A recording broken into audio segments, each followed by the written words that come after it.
It won on racetracks as diverse as Silverstone and the Nürburgring, and it was the rally car to beat on both tarmac and the loose, on both special stages and long-distance marathons. It was a game changer, a car perfectly in tune with its era. It is the Ford Escort, 50 years on.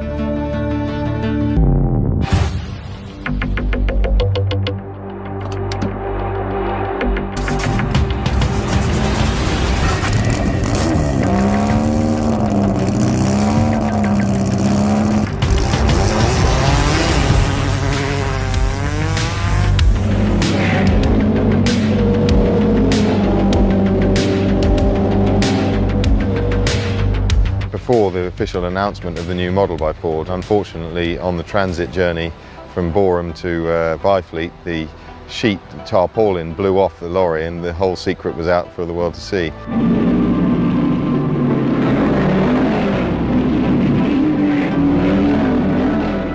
It was a really trend-setting car, both in motorsport and in the popular imagination. It has an unusual sliding strut arrangement on the front axle, and then at the rear there's a Watts linkage and torsion bar.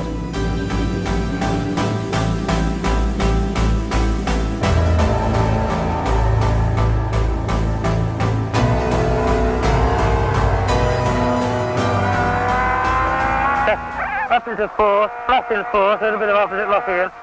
Braking hard for this left-hander. Stay out a bit. Tightens up a lot here.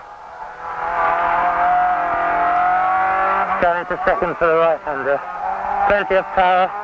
Slides nice out of this corner. 9,000 in second. Flat through this left-hander in third. Up to 9,000. Changing to fourth. Doing about just over 100 here. Braking for the fast right. Through the fast right in fourth. Brakes very hard for this tight right-hander. I think it was probably the best of them all because of the package. The Mini was very good, the Cortina was slightly bigger. The Escort, if you're trying to design a package to be suitable for world rallying of any sort, you'd end up with an Escort.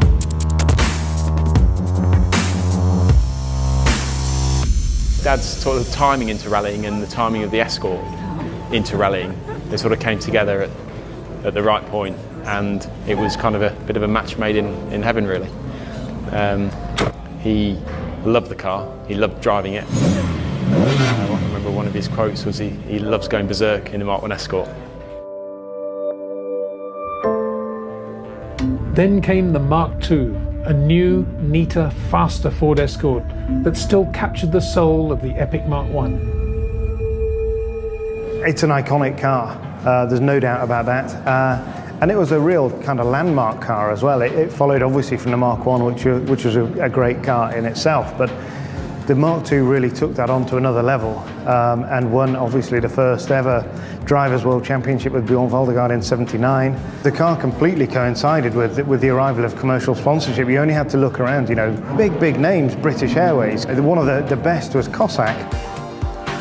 As all the fans know, to see an Escort going around a corner was to see super opposite lock slides. It was a magnificent sight and sound.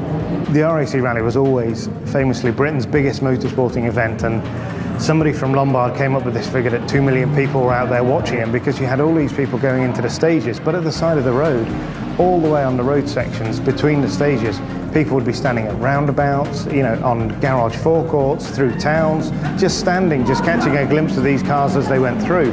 It was huge.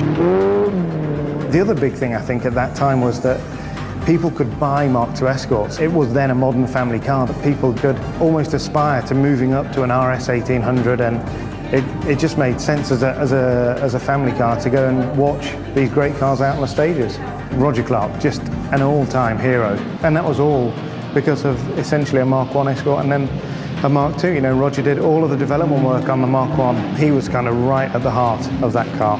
He was very efficient the way he drove, and I think that came through in his sort of stage times. I think obviously there are times where he's trying to slow the thing down, or maybe on the power a little bit too soon, and the thing would step out. But another one of his sayings was, as long as he's not looking out the rear window, he's happy.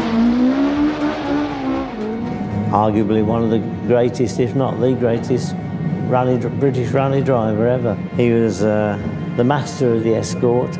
He was a great person to know, very buoyant, good fun, very hard driver, and not a man to be crossed. He wasn't effusive, but the way he related to people. I was at a motor club function not long ago and said, how would you describe the spirit of rallying? Roger Clark sideways in an Escort.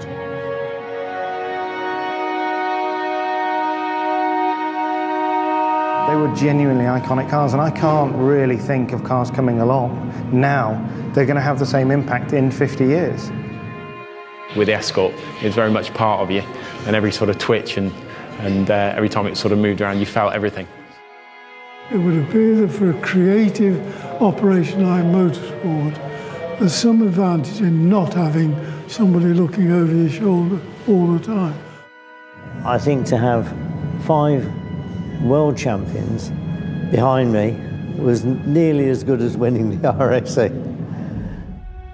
The inner arches from a Mark I Transit van, believe it or not, and came up with this package which Frank came over from the Tasman series to drive for the first time and must have, I would have thought, been quite impressed with.